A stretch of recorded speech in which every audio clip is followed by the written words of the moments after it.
نحمده ونصلي على رسوله الكريم أما بعد فأعوذ بالله من الشيطان الرجيم بسم الله الرحمن الرحيم رب اشرح لي صدري ويسر لي أمري واحلل عقدة من لساني يفقه قولي واجعل لي وزيرا من أهلي رب زدني علما اللهم فقهنا في الدين الہی آمین۔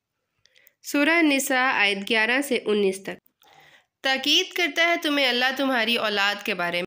اس علم کو علم المیراث بھی کہتے ہیں اور علم الفرائض بھی کہتے ہیں، اور یہ سیکھنا فرض کفایہ ہے، یعنی کہ اگر کچھ لوگ سیکھ لیں تو کافی ہوگا، اور اس علم پر لوگوں کی جنت اور جہنم کا بھی دار و مدار ہے۔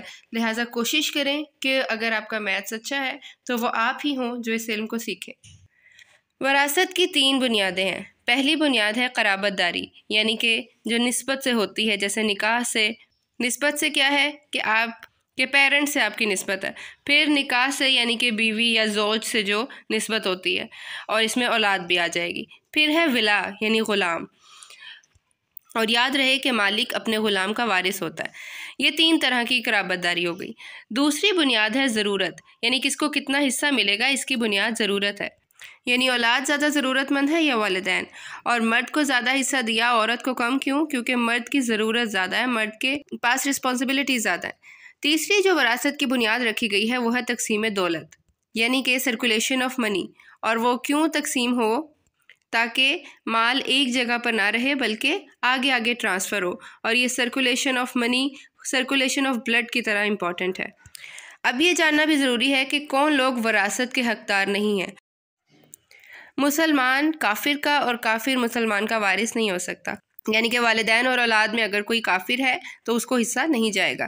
پھر قاتل اور مقتول کا اور مقتول قاتل کا وارث نہیں ہوتا، یعنی اگر اولاد میں سے ہی یا وراثت کے حقداروں میں سے ہی کوئی قاتل ہے تو پھر وہ حقدار نہیں بنے گا وراثت کا۔ پھر یہ بھی کہ غلام مالک کا وارث نہیں ہوتا، جبکہ مالک جو ہے وہ غلام کے مال کا وارث ہوتا ہے۔ لعان ہم آگے پڑھیں گے انشاءاللہ، اس کے نتیجے میں مرنے والا وارث نہیں ہوتا۔ اور بیبی ہے جو پریگننٹ ماں کے اندر ہے جو بچہ، وہ بھی وارث ہوتا ہے جب وہ پیدا ہو جائے۔ اگر کوئی اس طرح کا کیس ہو کہ کسی کی وائف یا بہن جو ہے، کیونکہ بہن کو پیسا جاتا ہے، اگر وہ پریگننٹ ہے تو پہلے اس کے بچے کی پیدائش تک انتظار کیا جائے گا اور دیکھا جائے گا کہ وہ بیٹا پیدا ہوا ہے یا بیٹی، اور اگر آپ کہیں کہ اسکین کر کے پتہ کر لیں گے تو نہیں، یہ بھی کہ وہ زندہ رہتا بھی ہے یا نہیں، تو پھر وراثت کا تقسیم پہ ویٹ کیا جائے گا۔ پھر یہ بھی کہ اگر وہ مردہ پیدا ہوا ہے تو پھر اس بچے کو وراثت نہیں ملے گی، لیکن اگر اس نے چند سانسیں بھی لے لی ہیں تو پھر اس کو حصہ ملے گا۔ پھر یہ بھی دیکھا جائے کہ اگر باپ اور بیٹا ہیں، بیٹے نے باپ کی وراثت کا حقدار بننا ہے لیکن وہ دونوں اکٹھے انسیڈنٹس میں جو ہے وہ شکار ہوئے ہیں، تو پھر دونوں میں سے جو پہلے فوت ہوگا اس کو حصہ نہیں ملے گا، جو بعد میں ہوا ہے اس پر وراثت آگے تقسیم ہوگی۔ اور اگر باپ اور بیٹا دونوں اکٹھے فوت ہو گئے ہیں تو پھر دونوں کو ہی وراثت نہیں ملے گی، اور اگر دونوں کے جیسے ہم نے پیچھے پڑھا ان کی موت کے وقت میں فرق ہے تو تب پھر وہ وارث ہوگا، یعنی اس کے رشتہ داروں میں وہ مال تقسیم ہوگا۔ تو آیت ہے کہ تاکید کرتا ہے تمہیں اللہ تعالیٰ تمہاری اولاد کے بارے میں۔ یہاں پر اب فردر حصے بتائے گئے ہیں، دیکھتے ہیں۔ مرد کے لیے مانند حصہ ہے 2 عورتوں کے، پھر اگر ہوں وہ عورتیں اوپر 2 سے یعنی 2 سے زیادہ ہیں تو ان کے لیے ہے 2/3 جو اس میت نے چھوڑا، اور اگر ہو وہ ایک عورت تو اس کے لیے ہے آدھا حصہ، اور اس کے ماں باپ کے لیے ہر ایک کے ان دونوں میں 6واں حصہ ہے، اور اس میں سے جو اس نے چھوڑا اگر ہے اس کے لیے کوئی اولاد، پھر اگر نہیں ہے اس کے لیے کوئی اولاد اور وارث ہوں اس کے ماں باپ اس کے، تو پھر اس کی ماں کے لیے 3واں حصہ ہے، پھر اگر ہوں اس کے بہن بھائی تو اس کی ماں کے لیے 6واں حصہ ہے، کیونکہ پھر باقی مال بہن بھائیوں میں بھی جائے گا۔ اور یہ کب تقسیم کیا جائے گا؟ بعد وصیت پوری کرنے کے اور وصیت کر جائے اس کی یا قرض کی ادائیگی کے۔ تو اب یہاں دھیان رکھا جائے کہ جب کوئی فوت ہوا ہے تو اس کے مال میں سے سب سے پہلے قرض ادا کیا جائے گا، پھر اس کی وصیت پوری کی جائے گی، جو کہ ضروری ہے کہ 1/3 سے ہو۔ اگر 1/3 میں سے نہیں ہے تو وصیت کا حکم ہم پیچھے پڑھ چکے ہیں کہ پھر وہ وصیت ٹھیک نہیں کی گئی، اس میں امینڈمنٹ کی جا سکتی ہے سب کی میوچل کانسنٹ سے۔ پھر یہ دونوں کام کرنے کے بعد قرض اور وصیت، پھر جو مال بچ جائے گا اسے وراثت میں تقسیم کیا جائے گا وارثوں میں۔ باپ تمہارے اور بیٹے تمہارے، تم نہیں جانتے ان میں سے کون زیادہ قریب ہے تمہارے لیے نفع میں، فریضہ ہے اللہ کی طرف سے، بے شک اللہ بہت علم والا ہے، بہت حکمت والا ہے۔ تو یہاں پر دوبارہ فریضہ کی بات کی گئی تو علم المیراث علم الفرائض میں سے ہے۔ اور تمہارے لیے آدھا ہے جو چھوڑا تمہاری بیویوں نے، اگر نہ ہو ان کے لیے کوئی اولاد، یعنی اگر اولاد نہیں ہے تو پھر آدھا، اور اگر ہے ان کے لیے اولاد تو پھر تمہارے لیے ہے چوتھا حصہ اس میں سے جو چھوڑ جائیں بعد وصیت کے وہ عورتیں جو وہ وصیت کر جائیں اور قرض کی ادائیگی کے بعد۔ اب دیکھیں، کیونکہ سورہ نساء ہے، عورت کے حقوق کی بات کی گئی ہے، تو پہلی بات تو ہمیں یہاں سے یہ پتہ چلتی ہے کہ عورت کو بھی یہ رائٹ ہے کہ وہ اپنی پراپرٹی رکھ سکے۔ پھر اگر وہ فوت ہو جائے تو اس کی پراپرٹی کو بھی تقسیم کیا جائے گا، اور اس میں سے اس کے شوہر کو بھی دیا جائے گا، اس کے بچوں کو بھی کیا جائے گا۔ پھر یہاں وصیت ان کی بات آئی تو یعنی عورت کو بھی یہ رائٹ ہے کہ وہ وصیت کر سکتی ہے۔ اور ان عورتوں کے لیے ہے چوتھا حصہ اس میں سے جو چھوڑا تم نے، اگر نہیں ہے تمہارے لیے کوئی اولاد۔ پھر اگر ہے تمہارے لیے کوئی اولاد تو ان کے لیے ہے آٹھواں حصہ اس میں سے جو چھوڑا تم نے بعد وصیت کے، تم وصیت کر جاؤ جس کی یا قرض کی ادائیگی کے بعد، یعنی کہ قرض اور وصیت یہ دونوں ہو جائیں گے، پھر وراثت کی تقسیم ہوگی۔ اور اگر ہے کوئی مرد جس کی میراث لی جا رہی ہے، کلالہ کون ہوتا ہے؟ جس کے نہ پیرنٹس ہوتے ہیں اور نہ ہی اولاد ہوتی ہے، وہ اکیلا ہوتا ہے۔ یا کوئی عورت، یعنی عورت بھی کلالہ ہو سکتی ہے، اس کے نہ پیرنٹس ہے، نہ اولاد ہے، نہ شوہر ہے، تو پھر دوسری نسبت میں چلا جائے گا۔ اور دوسری نسبت کیا بنے گی؟ والدین اور اولاد کے بعد بہن بھائی، ایک بھائی یا ایک بہن تو واسطے ہر ایک کے ہیں ان دونوں میں چھٹا حصہ۔ پھر اگر ہوں وہ زیادہ، یعنی ایک سے زیادہ بہن بھائی ہیں اس سے، تو وہ شریک ہیں ایک تہائی میں بعد وصیت کے جو وصیت کر دی گئی ہے یا پھر قرض کی ادائیگی کے بعد، نہ نقصان پہنچانے والا ہو۔ وصیت ہے یہ اللہ تعالیٰ کی طرف سے۔ اب دیکھیں، ایک تو وصیت وہ تھی جو مرنے والا کر گیا، اور یہ ہے وصیۃ من اللہ، اللہ تعالیٰ نے وصیت کر دی، اللہ تعالیٰ نے تاکید کر دی کہ جائیداد کو ایسے ہی تقسیم کرنا ہے۔ اب یہاں یہ بھی خیال رکھا جائے کہ اگر اللہ کا حکم وہ پرائرٹی رکھا جائے گا، اور اگر کوئی اس کے اگینسٹ حکم دے گیا ہے، وصیت زیادہ کر گیا ہے، پھر اس کی وصیت کو نہیں، اللہ کی وصیت کو مانا جائے گا۔ اللہ کے حکم کے مطابق جائیداد تقسیم ہوگی، اور اللہ خوب جاننے والا ہے، بہت بردبار ہے۔ یہ حدود ہے اللہ کی، تو جو کوئی اطاعت کرے گا اللہ کی حدود کی تو وہ داخل کرے گا اسے باغات میں، بہتی ہیں اس کے نیچے سے نہریں، ہمیشہ رہنے والے ہیں ان میں۔ تو یہاں اللہ کی حدود سے کیا مراد ہے؟ جو پیچھے ہم نے پڑھا وہ سب جائیداد کا حکم، تو وہ اللہ تعالیٰ کی حدود ہیں، اور جو اللہ تعالیٰ کی حدود کو، اللہ تعالیٰ کی باؤنڈریز کو انڈرسٹینڈ کرے گا، اسے فالو کرے گا، اللہ تعالیٰ نے اس کے لیے انعام کیا رکھا ہے کہ وہ اسے جنت میں داخل کرے گا جس میں باغات ہیں اور اس کے نیچے نہریں بہتی ہیں، اور یہ ہے کامیابی بہت بڑی۔ رسول اللہ صلی اللہ علیہ وسلم نے فرمایا، جو شخص آگ سے بچا لیا گیا اور جنت میں داخل کر دیا گیا وہ کامیاب ہو گیا۔ اور جو کوئی نافرمانی کرے گا اللہ کی اور اس کے رسول کی، اور وہ تجاوز کرے گا اس کی حدود سے تجاوز کرنا کیا ہے؟ یعنی وراثت کو ٹھیک سے تقسیم نہ کرنا، تو پھر اس کے لیے کیا ہے؟ آگ ہے، وہ داخل کرے گا اسے آگ میں، اور ہمیشہ رہنے والے ہیں اس میں، اور اس کے لیے عذاب ہے، اور عذاب بھی کیسا ہے؟ مہین، ذلیل کرنے والا۔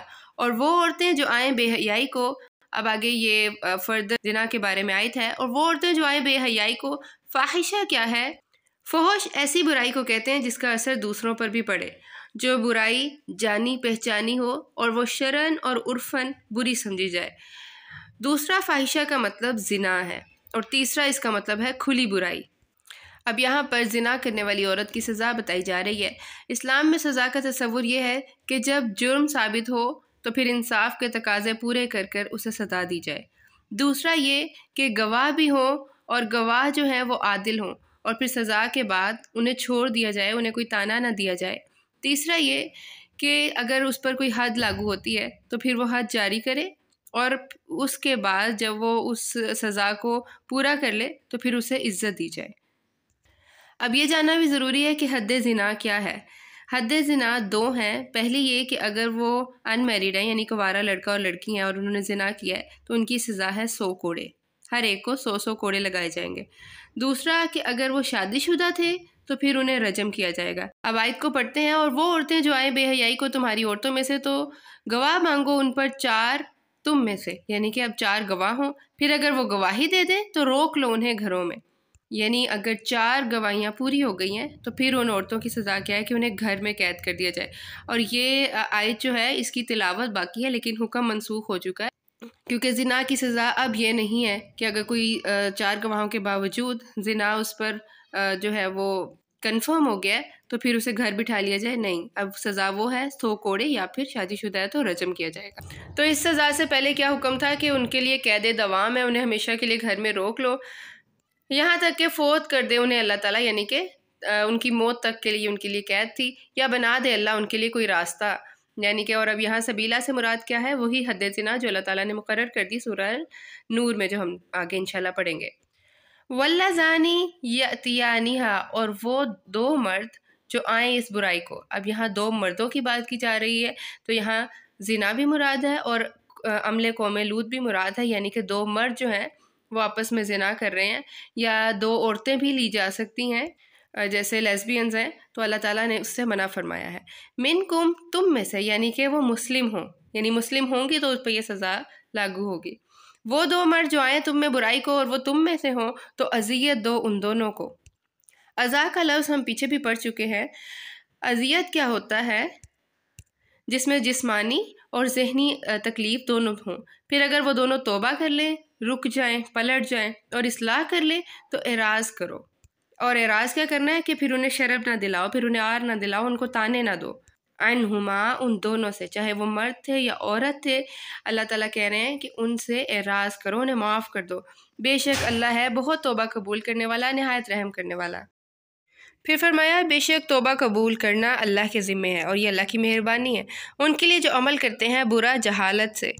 اب دیکھنا یہ ہے کہ تقویٰ کیا ہے، اللہ کی نافرمانی اور کو اس کے ڈر سے اور اس کی محبت سے چھوڑ دینا، تو پھر اللہ تعالیٰ کو وہ توبہ بہت پسند آتی ہے۔ غلطی کے بعد توبہ کرنے والے کی مثال رسول اللہ صلی اللہ علیہ وسلم نے فرمایا اس کی طرح ہے جس کا اونٹ صحرا میں کھو جائے اور پھر وہ اسے ملے، تو جو خوشی اسے نصیب ہوتی ہے اللہ تعالیٰ کو بھی وہی خوشی محسوس ہوتی ہے جب ایک غلطی کرنے والا توبہ کرتا ہے، تو توبہ کرنا اللہ تعالیٰ کو پسند ہے۔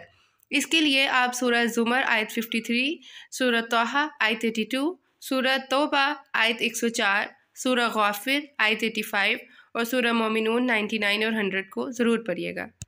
اس میں آپ جانیں گے کہ اللہ تعالیٰ کو توبہ کیسے پسند ہے اور سچی توبہ کیا ہوتا ہے۔ پھر یہاں جو برے عمل کی بات کی گئی ہے وہ ہے بجہالتن، جو جہالت سے کی جائے۔ جہالت 2 طرح کی ہے، ایک علم حاصل ہی نہیں کیا تو وہ جاہل ہے، اور دوسرا علم حاصل کر لیا لیکن پھر بھی جیسے غصہ آ گیا اور پھر انسان اپنے جذبات پہ قابو نہ پا سکا، وہ وقتی جہالت ہوتی ہے۔ تو 2 طرح کی جہالت ہے، ایک علم سے پہلے اور ایک علم کے بعد۔ حضرت حسن بصری کہتے ہیں سچی توبہ یہ ہے کہ برائی سے تم کو نفرت ہو جائے جس طرح پہلے اس سے محبت تھی، اور پھر جب وہ برائی یاد آ جائے تو تم اللہ تعالیٰ سے مغفرت مانگو۔ اور اللہ تعالیٰ بھی کہہ رہے ہیں کہ پھر اگر وہ توبہ کر لیتے ہیں قریب سے، یعنی کہ سچی توبہ، جلدی توبہ، تو یہی وہ لوگ ہیں کہ مہربان ہوتا ہے اللہ تعالیٰ ان پر، اور ہے اللہ تعالیٰ بہت علم والا، بہت حکمت والا۔ اور نہیں ہے توبہ ان کے لیے جو عمل کرتے ہیں سیئات، برا عمل کیا ہے؟ بار بار گناہ کرنا اور پھر توبہ کو مذاق بنا لینا، یہاں تک کہ جب آتی ہے ان میں سے کسی ایک کو موت تو وہ کہتا ہے کہ بے شک میں نے تو توبہ کر لی، الآن، اب، یعنی موت کے وقت۔ اور نہیں ان کے لیے جو مر جاتے ہیں اس حال میں کہ وہ کافر ہیں، یعنی کہ موت کے وقت کی توبہ قبول نہیں ہوتی، یہی لوگ ہیں تیار کر رکھا ہے ہم نے ان کے لیے عذاب دردناک۔ رسول اللہ صلی اللہ علیہ وسلم نے فرمایا اللہ بندے کی توبہ قبول کرتا رہتا ہے جب تک اس کی موت کا وقت نہ آ جائے، تو لہٰذا زندگی میں توبہ کرنی ہے، موت کے وقت کا انتظار نہیں کرنا۔ یا ایھا الذین آمنوا، اے لوگو جو ایمان لائے ہو، لا یحل، نہیں حلال تمہارے لیے۔ حلال کیا ہے؟ گرا کا کھل جانا، یعنی حرام کا ختم ہو جانا، وہ چیز جو استعمال کرنا جائز ہے۔ تو اللہ تعالیٰ کہہ رہے ہیں کہ نہیں ہے جائز، نہیں ہے حلال تمہارے لیے کہ تم وارث بن جاؤ عورتوں کے زبردستی۔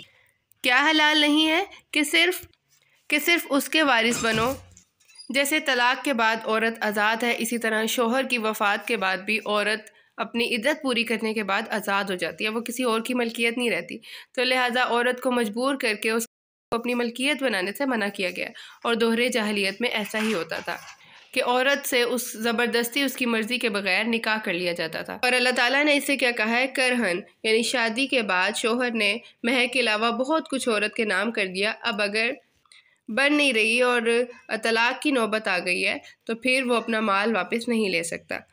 جیسے ہم نے پیچھے زنا کا پڑھا تو یہ اسی سے فردر آیت چل رہی ہے۔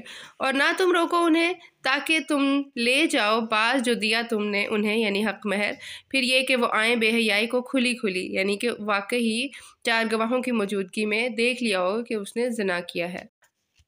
اور گزر بسر کرو ان کے ساتھ معروف طریقے سے۔ پھر اگر تم ناپسند کرو انہیں تو ہو سکتا ہے کہ تم ناپسند کرو ایک چیز کو اور کر دے اللہ تعالیٰ اس میں سے بہت ساری بھلائی، تو لہٰذا عورت کو مجبور نہیں کرنا چاہیے، یہاں تک کہ اگر وہ کھلی برائی کا ارتکاب بھی کر لے تو ان کو بھلے طریقے سے روک دو، اور تو ان کو روک دو بھلے طریقے سے۔ اور بھلا طریقہ کیا ہوگا کہ گواہ لائے جائیں گے، اور تب شوہر کو اگر وہ خلا لیتی ہے تو پھر اسے اپنا مال ہے وہ لینے کی اجازت ہوگی، اور اگر وہ شوہر خود طلاق دیتا ہے تو یا اس کا شوہر فوت ہو جاتا ہے تو پھر وہ جو جتنا مال یا تحفہ یا حق مہر اس نے دیا ہوا تھا وہ سب عورت ہی کا ہوگا۔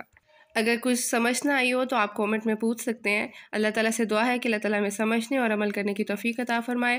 ربنا لا تزغ قلوبنا بعد إذ هديتنا وهب لنا من لدنك رحمة إنك أنت الوهاب، وآخر دعوانا عن الحمد لله رب العالمين۔ الہی آمین۔